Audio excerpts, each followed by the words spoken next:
Boulder's top stories this week. Council adopts 2011 recommended budget, Boulder's Pottery Lab may see management changes, and an update on the Boulder's Energy Future initiative. Hi, I'm Mike Benuelos. The Boulder City Council officially adopted the city manager's 2011 recommended budget at their meeting on Tuesday, November 16th. The more than $220 million budget keeps spending essentially flat. It preserves core services like public safety while continuing to link the city's resources with the community's highest priorities. The 2011 adopted budget reflects staffing reductions and reallocations. It also negotiated changes to union contracts and the restructuring of some city services for improved efficiencies and cost savings. It also includes a shift in the city employee compensation model. The new model better reflects market trends as well as a priority-based budget system that helps ensure funding for city programs and services are based on their contribution to achieving community goals and values.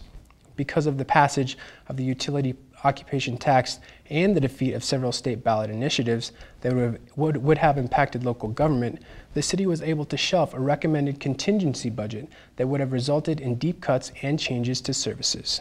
The approved 2011 recommended budget document is available online. The City Council also discussed future management options for the Parks and Recreation Department's Pottery Lab. At the meeting, Council was asked to analyze the proposal process that new management may be chosen from, with the option of starting the process all over again to allow for more time, as well as public input opportunities. Council's discussions surrounded the differing positions relating to certain city services and who, not necessarily including the city, should manage them. Pottery Lab supporters argued that public input opportunities should have been infused into the process, as they will likely be the most directly affected by any decision.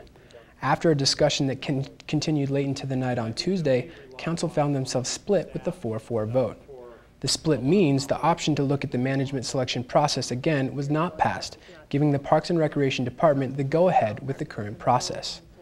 Earlier this year, Parks and Recreation officials engaged private companies through a request for proposal process to see if any outside entities would be interested in managing the Pottery Lab. 2 proposals were received. The department was waiting on council direction to move forward before awarding the contract. Regardless of who is selected to manage the Pottery Lab, city officials said they are committed to ensuring the continuity of the lab for patrons and the community. City Manager Jane Brodgum stated that the Pottery Lab is a highly valued program, and the city is committed to delivering those services in the most effective and efficient manner. Parks and Recreation Director Kirk Kincannon echoed that sentiment and told Council that industry best practices dictate that government doesn't have to be the provider of every service. When there are several options for program providers, the best solution may be for government to be the facilitator of providing those services. In this case, Parks and Recreation is projecting a savings while maintaining high-quality pottery programs. In other news, the city is moving forward with the Boulder's Energy Future initiative in hopes of examining ways Boulder can address rising fossil fuel costs while promoting cleaner energy and providing reliable power services.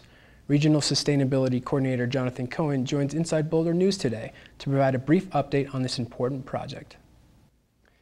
The global energy economy is changing. Multiple factors, from rising fuel costs and competition to the significant environmental impact of ongoing carbon emissions, to the emerging economic opportunities related to new energy technologies, make it imperative for Boulder to take stock of its energy circumstances and plan appropriately. Like many communities, Boulder knows that its energy system needs to change if it is to be successful over time. What that change should be, its relative costs and benefits, and when to begin investing in it are some of the key questions that need to be asked and answered. In 2010, Boulder decided not to renew its franchise agreement of the past 20 years with Xcel Energy to provide the time needed to explore and evaluate other energy supply options. While Xcel will continue providing electricity and natural gas in the city under the rules and regulations similar to those it has operated under in the past, the city is now embarking on an energy planning process to define and evaluate its energy options. This process may lead to a renewed franchise agreement with Xcel Energy, municipalization of the electrical utility, or a new arrangement with Xcel or others. Any of these options may have several variations. Over the past 2 months, the city has been gathering information from stakeholders, Boulder residents, and businesses, and of course City Council to help create the vision of the energy planning process. Over the next several months, the city's energy planning efforts will take initial steps towards achieving this vision by focusing on the evaluation of our energy options. These near-term efforts will be guided by the following goals: to inform council decision-making in the summer of 2011 regarding potential ballot items in November, or the re-engagement with Xcel Energy for a new agreement; to ensure credible, reliable, and objective analyses that are based on reasonable assumptions, sound methodology, and the best available data; to provide an appropriate level of detail, delivering the necessary information to answer key questions in a timely manner; to involve key stakeholders in reviewing results and providing input to council and staff, ensuring decisions that are informed by community values and priorities; to educate and engage the public to ensure they understand the study's purpose and results and have the opportunity to give input on the evaluation of options; to ensure transparency; and finally, to lay the foundation for subsequent energy analysis and planning efforts. City Council will be discussing the next phase of the planning process at their December 2nd study session. For more information on the meeting agenda or for information on this exciting project, please go to our website. Thanks, Jonathan. You can connect with Inside Boulder News on Facebook by submitting news tips and questions. Just search for City of Boulder Channel 8. That's it for this edition of Inside Boulder News. I'm Mike Benuelos. Stick around for more Inside Boulder right after this.